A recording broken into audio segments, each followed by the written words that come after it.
छात्रों नमस्कार। तिङन्त प्रकरण हम पढ़ रहे थे।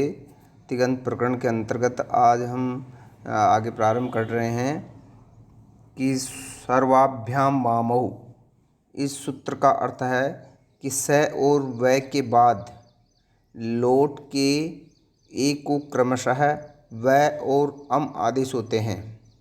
स और वै के बाद लोट लकार के ए को क्रमशः वै और अम आदेश होते हैं। जैसे उदाहरण दे रखा है एधस्व। एधस्व में क्या होगा? एध धातु से लोट लकार, अनुबंध लोप, अनुबंध लोप होने के बाद में लय बचा और ये प्रकृत सूत्र से क्या हुआ? यहाँ पे ए को वै हो गया। जो ए था उसको क्या हो गया? स और वै के बाद में लोट के ए को क्या हो गया? वै होता है प्रकृत सूत्र से। तो एध, इसमें एधस्व कैसे बनेगा? एध लोट एधस्व बन जाएगा। इसमें प्रकृत सूत्र से ए को वै हो जाएगा तो एधस्व बन जाएगा। ऐसे एदिथाम मध्यम पुरुष के द्विवचन में ए को आम हो जाएगा। ऐसे ही एधध्वम मध्यम पुरुष बहुवचन के अंतर्गत ए को अम हो जाएगा। अब एधस्व को विस्तृत रूप से हम देख रहे हैं। इसे एक उदाहरण को देख लेते हैं, मैं समझा देता हूँ, बाकी आपको खुद को समझने हैं। एद वृद्धौ, एद वृद्धौ जो वृद्धि के रूप में आता है, वृद्धि के अर्थ में आता है एद धातु। तो आशीषी लिंग लोटो, इससे लोट लकार, लोट लकार हुआ। लोट लकार होने के बाद में मध्यम पुरुष के एक वचन में क्या हुआ? थास प्रत्यय। थास प्रत्यय होने के बाद में तिंगसित सार्वधातुकम से हमने उसकी सार्वधातुक संज्ञा कर दी।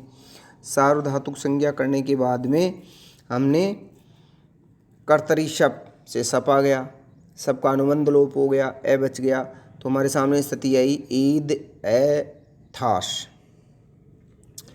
अब एध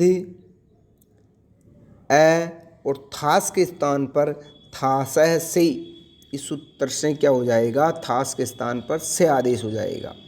तो थास के स्थान पर हमने से आदेश कर दिया। अब आगे सूत्र इसमें लगेगा आमेतः। इससे क्या होगा? एकार को आम हो जाएगा। एकार को क्या हो जाएगा? आम हो जाएगा। लेकिन उसका निषेध करके अब क्या आता है? ये सूत्र जो प्रकृत सूत्र अभी पढ़ा रहा हूँ वही सूत्र लगेगा, उसका निषेध कर देता है ये सूत्र। ये सूत्र क्या कहता है कि स और वै के बाद लोट के ए को क्रमशः वै और अम आदेश होते हैं। तो यहाँ पे क्या होता है? इस सूत्र से सर्वाभ्याम वामौ, इस सूत्र से क्या हो जाएगा? एकार को वै आदेश हो जाएगा। जो स में ए है उसको वै आदेश हो गया। तो हमारे सामने स्थिति आई ईद ए स और वै, इसका संयोग कर दिया, मिला दिया तो एधस्व रूप बन गया। अब आगे सूत्र है एत ए। ये सूत्र क्या कहता है कि लोट उत्तम पुरुष के ए को ए होता है। लोट लकार में क्या होता है? जो उत्तम पुरुष के ए को ए हो जाता है, दीर्घ ए हो जाता है। जैसे एधि उदाहरण है ये। यहाँ पर क्या होता है? एद धातु से हमने लोट लकार के उत्तम पुरुष के एक वचन में क्या लाए? हम प्रत्यय लाए, लोट लकार। अब क्या शप हो गया? शप होने के बाद में आ को ई आ आठ आगम, आठ आगम होने के बाद में ई को ए हो गया। ई को क्या हो गया? ए हो गया। शॉर्ट रूप में ये बता रहा हूँ मैं।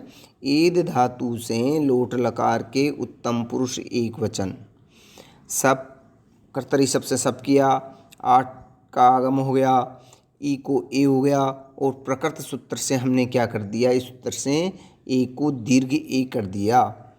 जो ए था उसको हमने दीर्घ ए कर दिया तो एधि रूप बन गया। क्या बन गया? एधि। आटस्य से क्या होता है?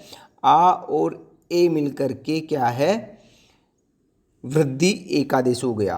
यहाँ पे जो हम सब पहले स्थिति आई थी एक को ए, कि एद धातु से लोट लकार उत्तम पुरुष एक वचन, शप कर्तरी शप से शप, 8 का आगम ई को ए, और फिर जो ए हुआ उसको दीर्घ ए हो गया प्रकृत सूत्र से, एत ए, इस सूत्र से लोट लकार के उत्तम पुरुष के ए को ए ही होता है, दीर्घ ए हो जाता है। अब आटस से सूत्र से क्या होता है, आ और दीर्घ ए मिलकर के ए वृद्धि हो गई, एक आदेश हो गया। अब ए धावय कैसे बनेगा, उत्तम पुरुष के द्विवचन में ए को ए ही हो जाएगा, और एदाह में भी क्या हो जाएगा, वृद्धि रूप एक आदेश हो जाएगा, तो ये रूप बनेंगे। शेष वैसे ही एधस्व की जैसे ही बनेंगे। अब आगे है लंग। अब मैं जो इसमें इम्पोर्टेंट जो सूत्र लग रहे हैं और इम्पोर्टेंट जो कार्य हो रहा है, महत्वपूर्ण जो कार्य हो रहे हैं, वो मैं आपको बता रहा हूँ। यहाँ पे क्या होता है, लंग लकार धातु से पहले 8 का आगम होगा लंग लकार में, और 8 से वृद्धि एक आदेश हो जाएगी, तो ईद बन जाएगा। ईद बनने के बाद में आताम आथाम, ए के आ को ई आदेश हो जाएगा, और गुण संधि हो जाएगी, ये का लोप हो जाएगा, और उत्तम पुरुष के द्विवचन बहुवचन में ए को दीर्घ होगा। तो इस प्रकार एधत, एधेताम, एधंत, एधथा, एधेथाम, एधध्वम, एधे, एधावई, एधामयी ये रूप बनेंगे। अब विधिलिंग में क्या होता है, विधिलिंग में सियूट सीय लगेगा, सियूट का अनुबंध लोप करने पर सीय बचता है, तो ये लगेगा। और लिंग सलोपो से स का लोप हो जाएगा, लिंग सलोपो से स का लोप हो जाएगा, तो ये बचेगा। सबका कर्तरी सबसे सबका आगम हो जाएगा, गुण संधि हो करके एधेय रूप बनेगा। प्रथम पुरुष के एक वचन बहुवचन, मध्यम पुरुष एक वचन बहुवचन, उत्तम पुरुष द्विवचन बहुवचन में लोपो व्योर वली से क्या हो जाएगा, ये का लोप हो जाएगा, और उत्तम पुरुष बहुवचन में झ को रन आदेश हो जाएगा, और उत्तम पुरुष एक वचन में ई को अ होगा। इस प्रकार ये रूप बनेंगे। ये आपको खुद को देखने हैं, मैंने जो इम्पोर्टेंट वह है वो आपको बता दिए, समझा दिए। और आगे सूत्र अब लिंग है स्यूट।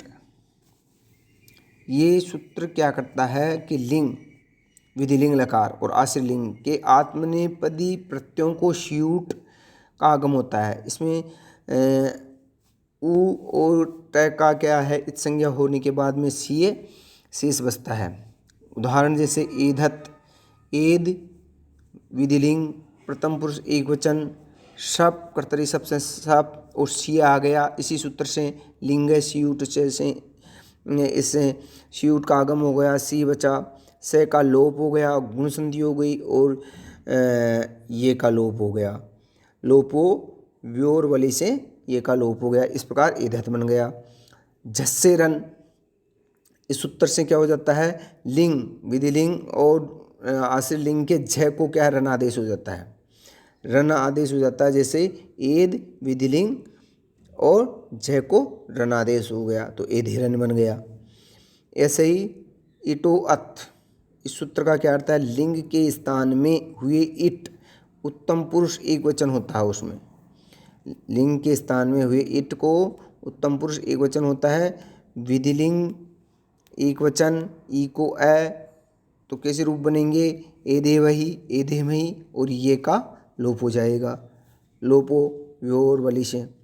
सुट तीथो, ये सूत्र क्या कह रहा है कि लिंग के त और थ को सुट का आगम होता है। किसका आगम होता है, सुट का आगम होता है।